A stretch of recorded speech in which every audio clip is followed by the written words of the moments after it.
Hello my friends, welcome to my corner. What's your favorite band? Don't you hate that question?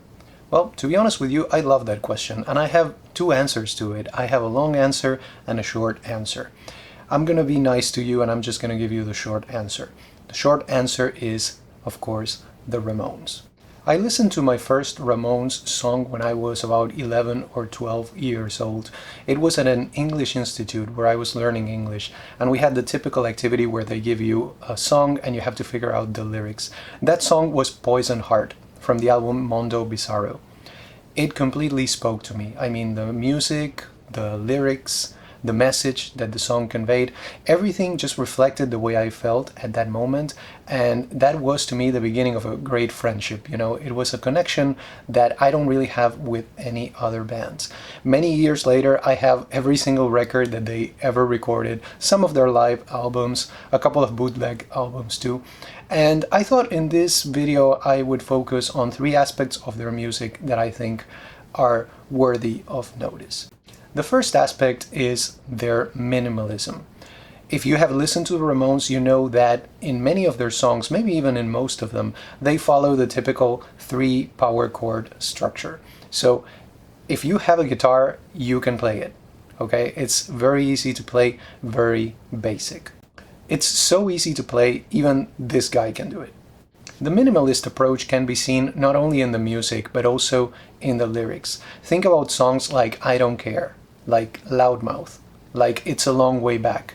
And this goes all the way to their last album. The lyrics are very simple. In some cases, and in the most extreme case, the lyrics are the title of the song. This is the case of the song I Don't Want to Be Learned, I Don't Want to Be Tamed, which for some reason Joey sings with a kind of a British accent. I have no idea why, but it's a free country, so. And the minimalism, of course, is in keeping with the punk rock aesthetic. Remember that the punk rock movement arose in many ways as a reaction to the excesses of progressive rock. So this is in keeping with that type of approach. Now, some people have a problem with minimalism and they equate it with laziness, right? It's like, well, you're not being minimalist, you're just lazy and you just want to follow a very basic structure and make lots of money out of that.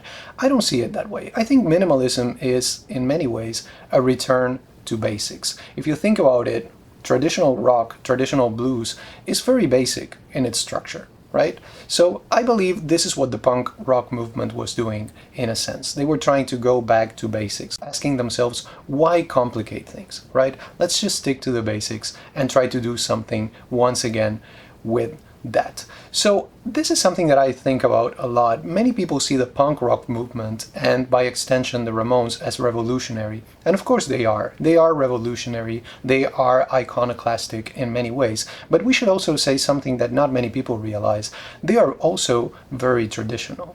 The second aspect that I wanted to mention is the Ramones' openness to experimentation. If you have a punk rock band and you decide to stick to punk rock, you'll probably end up with what happened to the Sex Pistols, right? They just released one album and that was it.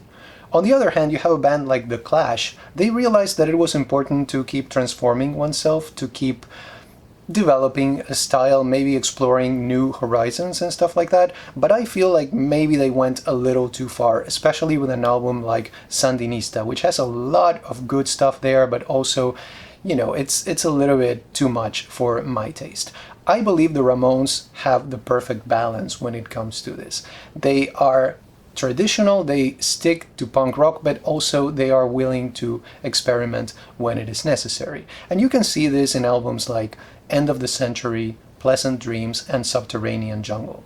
Many original Ramones fans were not happy with these albums when they were released, but listen to them with an open mind. They are just wonderful examples of the genres that they exist in, the genres that they explore, right? So I believe that the Ramones really had that ability to migrate from one genre to another. They did not experiment too much, not as much as The Clash at least, but what they did very well. And even after those 3 albums that I mentioned, when they came back to a more aggressive style with Too Tough to Die, they did that gracefully too. So it's a wonderful migration that they can make between one genre and another. And not all bands can do that. Many bands stick to one style and maybe they last a long time. but you can see in the Ramones that openness to experimentation that I was mentioning before. You can take their albums and divide them into 4 distinct categories. That can be done. But at the same time, the true Ramones fan knows that every single album that they released is different. Once you enter the world of the Ramones, you realize that. At the beginning, it may seem to you that it's the same thing repeating itself. Some songs sound very similar to other songs. But once you're inside this Ramones universe, you realize that really every album adds something to the mix. My final point is that the Ramones have a great sense of humor. The Ramones are fun, okay? Songs like I Wanna Be Sedated, Beat on the Brat, You Should Never Have Opened That Door, these songs are not meant to be taken seriously, okay? This is fun music, and that is something that I really appreciate in this band, and one of the reasons why the Ramones speak to me so directly. Their sense of humor has a very strong element of the absurd and of irony too. I think their most hilarious song is a song that not many people have heard, from the album Subterranean Jungle, and the title is Every Time I Eat Vegetables, It Makes Me Think of You. I mean, the title itself should crack you up. This is a ridiculous story that this song tells. I'm just gonna let you listen to it. It's a fantastic song, and it's just pure Ramones fun, right? Other paradigms of Ramones' sense of humor are I Wanna Be Sedated, of course, Teenage Lobotomy, We're a Happy Family. There are many songs. I Wanna Be Well is another great example of that. And if you move towards the later part of their career, when they started once again with a more aggressive style, as in Too Tough to Die, things get a little bit darker there. When they started talking about politics, about the environment, about issues, issues with a capital I. But even in their darkest album, which for me, if you ask me, that's Halfway to Sanity, right? You still can find fun songs like A Real Cool Time, like Little Camaro Go. There are many songs there that can still have that, little ray of sunshine, that touch of Ramones fun that you can appreciate throughout their career. So when I say I'm a Ramones fan, the typical question after that might be, so what is your favorite album? Okay, this is a difficult question, but believe it or not, I do have an answer to it. Now, I'm not trying to be funny, I'm not trying to be controversial or anything like that, but I'm just going to say this from the bottom of my heart. I'm being just completely truthful here. My favorite Ramones album is Pleasant Dreams. Okay, my favorite Ramones album is Pleasant Dreams.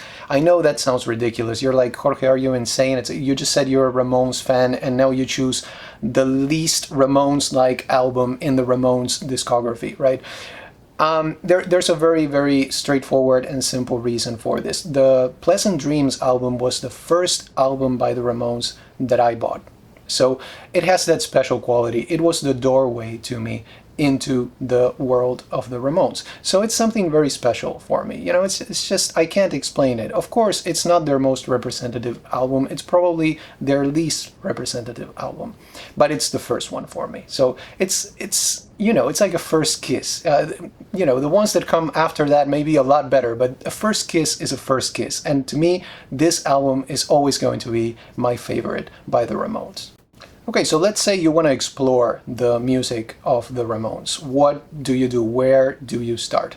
I do recommend listening to their discography in chronological order. I believe that is the best way to approach it. Now, you may say, well, I don't want to listen to the whole thing, right? I just want to sample a few songs. So what I'm going to do is I'm going to recommend to you 4 albums that illustrate the 4 phases of their career. I would start with Rocket to Russia as a great example of their first phase, right? Then for the more experimental stuff, when they were experimenting with genres, I would go with Pleasant Dreams. Then for the more aggressive style that came later on towards the end of the 80s, I would go with Animal Boy. And for the last phase, I would go with Mondo Bizarro. If you listen to those 4 albums, you will have a good overview of what the Ramones are about. Now, if you don't believe in albums, I mean, I certainly do. I'm a strong believer in the concept of the album. I always say every album is a concept album. That's another story, okay? But if you don't, look for the compilation Ramones Mania. That gives you a very accurate picture of what the Ramones are all about. And if you like that, you're a Ramones fan, okay? You're officially in the club.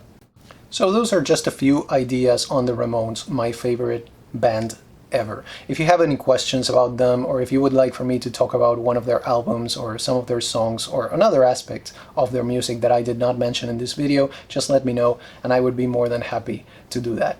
Thank you so much for stopping by and have a wonderful day.